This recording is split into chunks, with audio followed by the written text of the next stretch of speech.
はい、皆さんお帰りなさい。ですね、先ほどコナミさんのステージの方で、なんと僕の大好きな幻想水湖伝1と2のリマスターが発表されまして、そちらの開発の方々にお越しいただいてます。本日よろしくお願いします。よろしくお願いします。まずは発表おめでとうございます。ありがとうございます。とても一ファンとして嬉しい気持ちでいっぱいなんですけれども、まず最初にですね、簡単に自己紹介をお願いできればと思いますが、これまでのシリーズとの関わりも含めて、という形でお願いできればと思います。はい、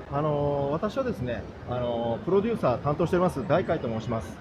よろしくお願いします。よろしくお願いします。私自身は本当今回幻想水湖伝に関わらせていただくのは初めてになるんですけれども、本当に崎山がですね、以前からもずっと5のディレクターでもあり、その後もいくつかタイトルでやってきてるんですけれども、彼がずっとやっぱり幻想水湖伝復活させたいという思いでやってきていたので、今回一緒にプロジェクト化することができたという感じになってます。はい、はい、ありがとうございます。じゃあ崎山さんもお願いします。はい、そうですね。先ほどあった通り、幻想水湖伝5の方でディレクションを担当して、あとティアクレースの方でもリードプランナーとして参加して、ました。はい、今回は、1、2の復活というところで、ディレクションさせていただいてます。はい、よろしくお願いします。その幻想水湖伝5というのは確か2006年ですかね。そうですね。はい。それから16年ですか、満を持して、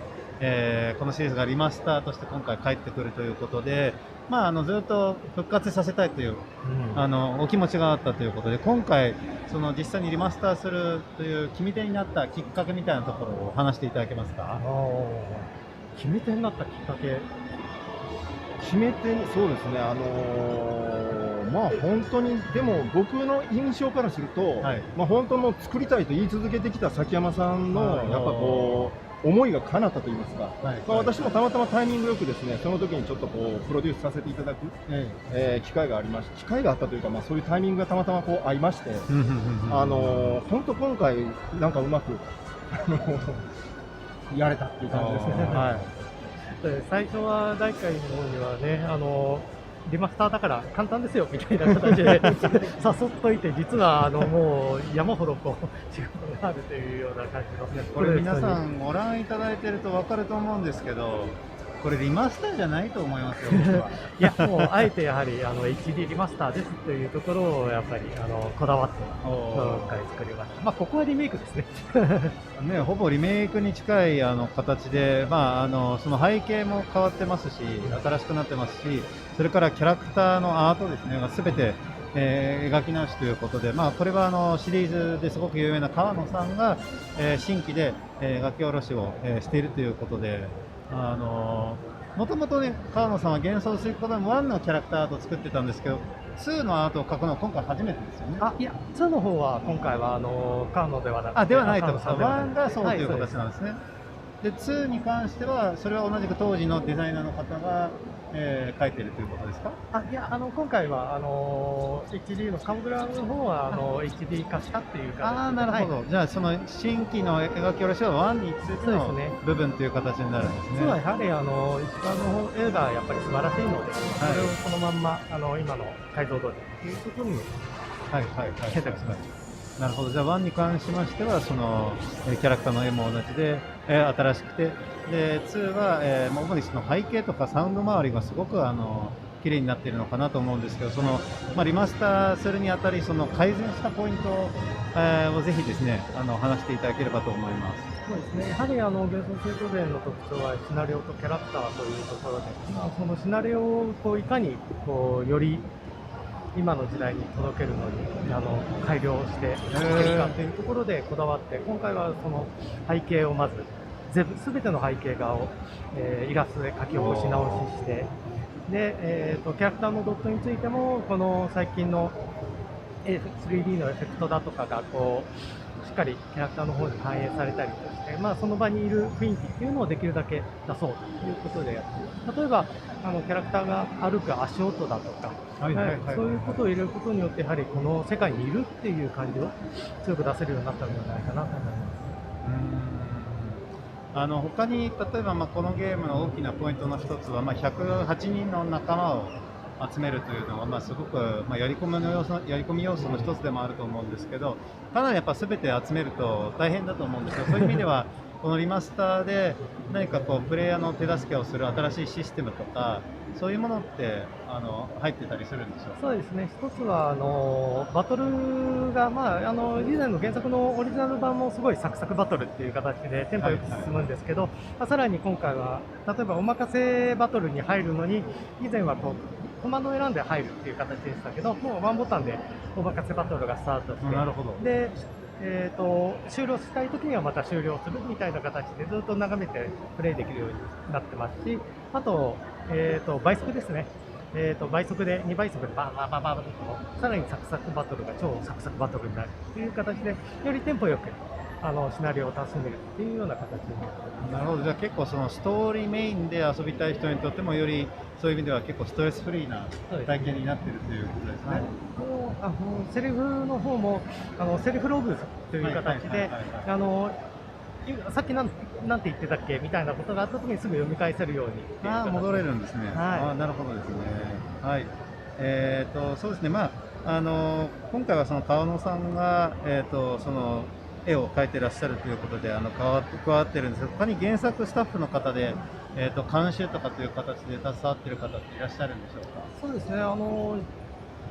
社内にまだ幻想追加伝のオリジナル版だとか2だとかに関わったメンバーはたくさんいますので、まあ、そちらの方にこれってどういうグラフィックなんだろうとかっていうところとか、この処理どうなってたんでしょうかみたいなところをこう聞いて、当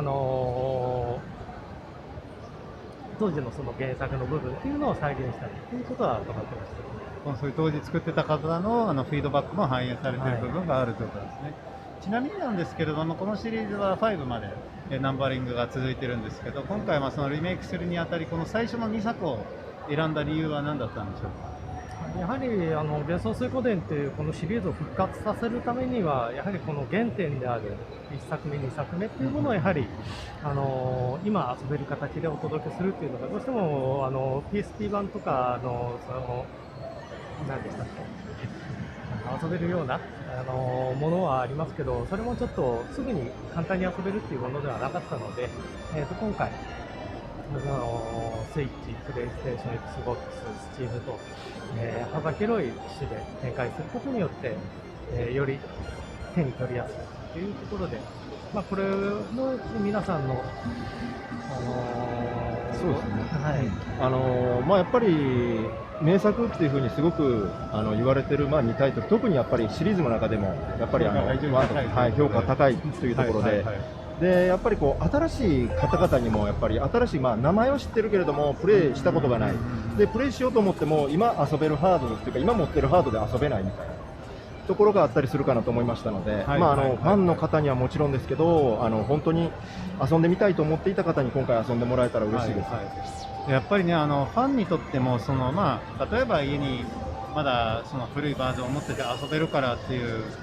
ことじゃなくて、やっぱりこのビジュアルとかサウンドの新しいこだわりとかでファンにとってもなんかやっぱりマストでもう一回これを、遊びたくなる要因の一つとしていろんな要素が入ってるなという感じがするんですけど、当然ながらこのアスペクト比も現代の機種に合わせてアレンジされているということですか。そうですね、4対3から16対9ということで、より広い画面でエ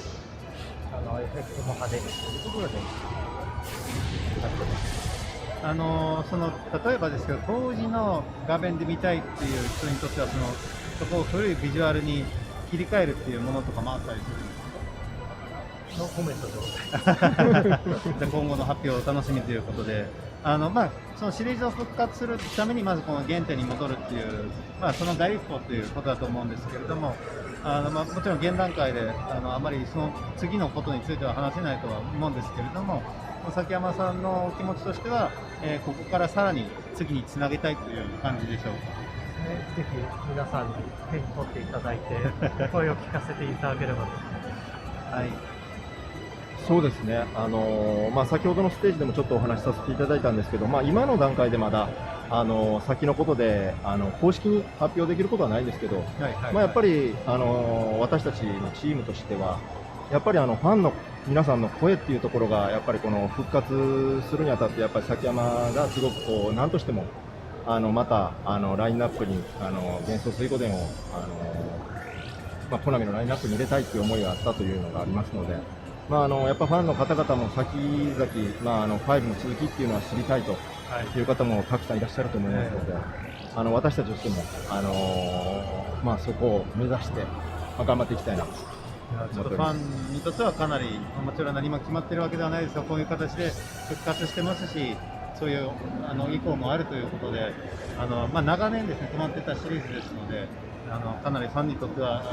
すごくね、今日嬉しい発表だったんじゃないかなと思います。まずはこの1&2をぜひですね、初めての人もそうですし、すでにプレイしている人もこの新しい形で遊びたいと思うんですけど、やっぱり先ほどの話だと、これはリメイクと呼んでもいいんじゃないのぐらいのね、やっぱその改善点を施していると思うんですけど、崎山さんがそのリマスターであるという点にこだわりたいとおっしゃったその理由はどのあたりですか？やっぱそのすごくやっぱ原作に忠実に作りたいということでしょうか？そうですね、やはりドットのアニメーションがやはりもう芸術的なバトルシーンだとかっていうところがあったので、これをどうこう改良しようとしても、どうしても前を超えるっていうことがすごくハードルが高かったんで、やはりこれはもうこれを生かすっていうのが一番いい選択だろうという、その他のその背景の部分だとか、そのキャラクターたちがより生き生きと見れるようにっていうところをこだわったというところで1位に入りました。でも本当にそのオリジナルに忠実なそのアップグレードされた体験に期待できるということで、そういう意味で例えば集められる仲間キャラクターでちょっと追加してみたりとか、あるいは追加のシナリオを入れたりとか、そういうものは特に逆にやらないようなスタンスですかね。そうですね、原作はもう尊重してっていうところですね。それに忠実にということですね。そうですね。はいはいはい。逆に言うと僕なんかはすごく大好きで、このタイトルは言わなくても分かるんですけれども、初めてプレイする方、今回チャンスを得られるわけですので、その幻想水湖伝1、2がどういうタイトル、どういう魅力を持ったタイトルなのか、ぜひちょっとアピールをしていただければなと思います。それは黒部さんからの方がより伝わりそうな気がします。そんなことないですよ。ぜひオフィシャルで作っておられる方のお話で聞きたいなと思います。やはりそのシナリオが素晴らしい作品だと思います。1は王道でありながらもネタバレなしで語るの難しいですよね、やっぱり。なしは難しいですよね。でもやっぱりなんかその、人間をそのフォーカスを当てた戦争物語というところが大きな魅力になってますよね。そうですね。それの108人という人数のその大群像劇というところで、すべてのキャラクターがこの世界にいて一緒に戦っているっていう部分がやはり単にキャラクターが多いゲームっていっぱいあると思うんですけど、やはり幻想水湖伝のその一つの城に集まってみんなでこう一つの目標に向かって進んでいく姿だとかっていうのは、本当に幻想水湖伝が一番やはり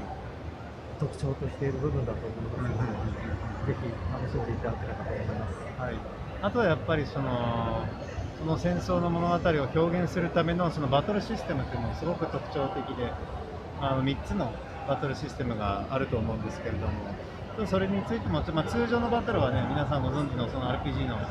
バトルシステムですけど、それ以外のバトルシステムについてもちょっと教えていただけますか？そうですね、一騎打ちと戦争の部分ですけど、そちらの方も1リマスターとして背景が全部差し替わっていたりだとかしてますので、お楽しみに続報を待っていただければと思います。はい、ありがとうございます。先ほどちょっとネクロー戦の映像も出てたんですけれども、これが今回 IGN 独占の方で出させていただいている映像になりまして、こちらも僕すごく記憶に残っているボス戦なんですけども、この吸血鬼のキャラクター、一応幻想水湖伝1から、登場してて、この2でもですね、ボスとして登場するんです。結構シリーズの中でも愛されているボスのキャラクターですよね。これもこの境界ですか、これもすごく上からこうカメラが少しずつアングルがシフトして、すごく美麗なビジュアルになってますね。このビジュアルを新しくする上で、主に背景だと思うんですけど、その参考にした他のタイトルとかってあったりしますか？いや、むしろやっぱり原作を参考にしたっていう形ですね。そこにいかにこの効果を与えるかっていうところにこだわったんですね。その原作のその魅力をより引き立てるために一番どういう表現がふさわしいのかっていうところで、力を入れてらっしゃるんですね。どちらもキャラのドット自体はそのままっていうことですか？はい、そうです。これの再現も本当ちょっとやっぱり苦労したっていうところもあって、昔の